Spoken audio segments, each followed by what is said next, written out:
Hi, and welcome back to the podcast. Thank you very much for listening once again. In this week's discussion, we're going to take a bit of a shift.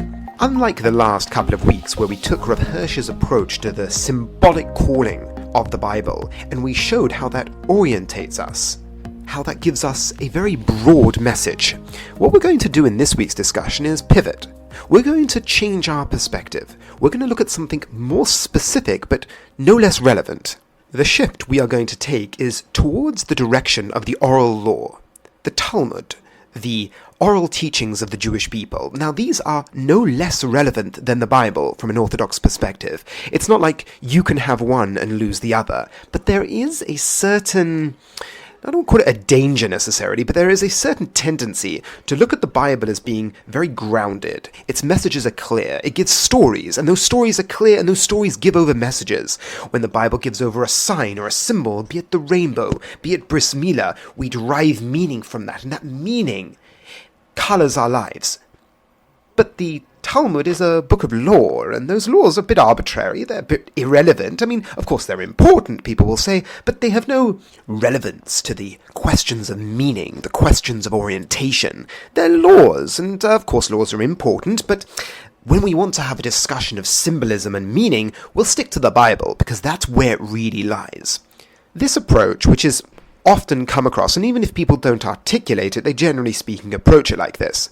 But what I want to do in this week's discussion is show how Rav Hirsch not only shows the marriage, not only shows the deep connection between the oral and the written law, he shows how that connection is essential. Not only essential from the point of view of it might actually represent a truth, but also essential to appreciate the actual symbolic meaning of a biblical sign, to actually make it work, to make it make sense. Because without the added component of the oral tradition, you end up with a dry, shallow, flat approach to what the Torah is trying to teach us. So the way we're going to play this out is I'm going to give the biblical perspective, and I'm going to do a good job of it. But then afterwards I'm going to show how once we add in, or we slot in, the oral tradition, it not only brings it to life, it also pushes away contradictory notions that would be there if we didn't have this perspective. So let us begin. The Jewish people are being created as a people. And the first law the Jewish people get, the first law of the Torah to the Jewish people as a nation, at their very inception, is what's known as Kiddush HaChodesh. Without going into exactly the psukim that describe this idea and how there's a sort of a repetition, but Rav Hirsch draws out that God points to the moon, figuratively, and says this should be a renewal to you. What you see happening in the sky should bring about that renewal in yourselves. It should be a renewal to you as a people. This waxing and waning that you see in the sky, from a slither of silver to this bright orb and back to darkness, and then it repeats. Each month you get that renewal. The message being to Moshe is that unlike what happened to Paroi, unlike what happened to the Egyptian people, how they got stuck in this hardening of their hearts, stuck in this road to evil, and no matter what happened to them, they weren't able to draw themselves out. You, as a people of God, will look up to the sky, and will see the renewal of that crescent in the sky, the reflection of the sun's light every single month, that periodical renewal in the sky, and it will bring to light the renewal that you have to make in your heart, the renewal that you have to make in your moral life. Just like the sky makes a renewal, you too can make a renewal. That creation from nothing, that yesh mi'ayin, that the pagan world of Egypt denied, ability to change your life, to look at the past and say it won't dictate my future, you point to the sky, and that will remind you periodically, every month, by way of an immunization to the corruption or the toxic approach to life that the Egyptian world gave over, the moon will call to you and say, no. Every month I have the opportunity to return to the Almighty. Every single month I have the opportunity to return to the moral life. I have the ability to uproot myself from the darkness and renew that light in my own life. The Torah itself refers to Rosh Chodesh as a moed. Moed coming from the root a meeting. We come and meet God once again. We come from wherever we may have been before, and we meet that expectation of ourselves. We meet that calling on us as individuals. Hence, other festivals are called a moed as well, a meeting point between us and God, be it to recount a historical event when it comes to the other festivals, or this periodical meeting that we have every month with Rosh Chodesh. So that's the message of the moon. The first message, the first pivotal point where the Jewish people are becoming a nation. That foundation is put into concrete symbolic expression. The moon, something that no matter where you are in life, both from a point of view of location, you see the moon. And no matter where you are from the point of view of your moral standing, however low you may be, God is calling out to us and saying, you can change. That change can happen. So that's beautiful. That's our first idea. That's the moon. That's the moon, that message the moon is giving over to us. Okay, but there are some questions that come into play here. Almost in contrast to our actual message of freedom and moral renewal, if you took a step back and looked at what the Jewish people are doing, they're standing there and they're taking note of the movement of the heavenly bodies. There's a certain determinism there. I mean, nature is as forced as it can possibly be, and you're running your life in sync with nature. But wait a minute, isn't this something you were stepping away from? Wasn't this something that a pagan nature worship cult is a approach to the world, that we are just part of nature and we move in sync with nature? Isn't the message of the Bible, the message of the Jewish people, is that no, you can transcend, and the moon was supposed to remind of this ability to transcend, but the moon itself is forcing you, is it not? Isn't there a certain contradiction there to both what you're trying to express through the symbolism and the symbol itself? So there's a certain irony here. The very thing that is calling upon you to make a creation within yourself is the very thing that is the most forced, the most cyclical, the most hearkening back to ancient pagan times that you're reliving in your life. So I hope I've done justice to that first question. But the next question is, Simi, you called it a meeting. A meeting? Well, a meeting, that sounds beautiful, of course, a moed. We meet God, but wait a minute. If I'm being forced to go to this meeting by this periodical celestial sphere, how in the world is that a meeting?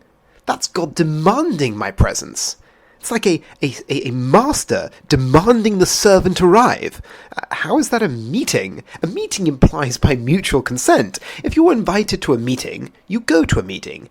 If you're called to come to your boss's office, that's not exactly called a meeting. So our two problems. First of all, the actual symbol itself doesn't really cry out free will, and non-determinism. It calls out quite the opposite, the symbol itself. And second of all, the very nature of Rosh Chodesh being called a meeting, a moed between us and God. Wait a minute. If the moed, the meeting, as well as all the other moedim are called a meeting because we come and meet God, that is not what gives rise when you think about the moon. The nature of the moon is to come periodically, necessarily. That gives rise to a demanding of your presence, not so much a meeting point. This is when Rav Hirsch draws out from the Talmud. This is when Rav Hirsch draws out how the laws that are associated, the laws that are manifest when it comes to the Kiddush HaChodesh, when it comes to the laws of sanctifying the new moon, how these laws come together to lay waste to these criticisms. When these ideas are brought into mind as well, a completely new perspective arises. And I'm only going to be able to touch on a few of them, but there are many. The first and most fundamental point is that the way the Jewish people decided it was going to be the beginning of the month, which is how the Jewish people approached their calendar, the new moon not only was a symbol of renewal, it is also, as the Pasuk continues, a symbol of the beginning of the month. How the Jewish people decided it was going to be the beginning of the month wasn't by the moon. Yes, the moon was correlated, but it wasn't what made it happen. It was known by the language of the Talmud, al pi re'iyah, from the point of view of the viewer, from the subjective first-person perspective of the individual. What do I mean? When we saw that renewal of the moon in the sky, it didn't make it the next month. It didn't call to us the next month. It didn't call to us the beginning of the next month. No. Two individuals would have to go to Bezdin, would have to go to the courts, and testify to have seen the moon. But wait a minute, everybody's seen the moon. Doesn't matter. They had to testify to it. They had to testify that they had experienced the moon. And they were taken to court, and they were interrogated. They were cross-examined. And once it had been decided that these people are considered worthy witnesses to have experienced the moon, it would be considered the next month. It has been sanctified. The moon has made us be able to go forward with the next month. Now, let me express the importance or the novelty of this.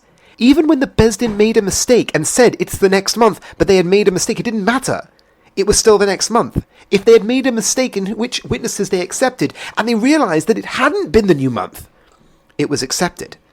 The subjective input on the individual, that was the calling cry to whether it was the next month or not. Not the moon itself. Yes, at a certain point it would become the next month on the 31st day.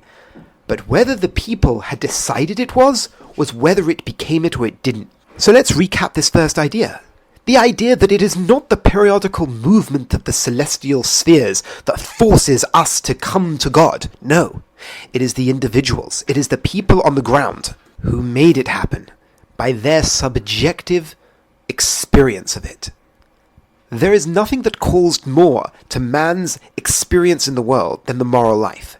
That is where the moral life takes place, with individuals who have a first-person perspective. We don't look at the animal world and call it a moral life in the same way. We have the ability to look at ourselves. We have the ability to contemplate ourselves and reflect on how we act. And that idea is being articulated with the notion of al-piriyah, a law that is almost taken for granted by people who learn the Talmud, and people who don't learn the Talmud, they don't really know about it. But the idea that the Jewish people's month wasn't forced on them by the moon, they decided when it was the new month. Yes, it was determined by when someone had experienced the moon, but the subjective human experience was key. So this really does answer both our problems. Yes, it's a meeting. A meeting because we are the ones who decide when it is the new moon. Yes, God does his part. The moon does appear.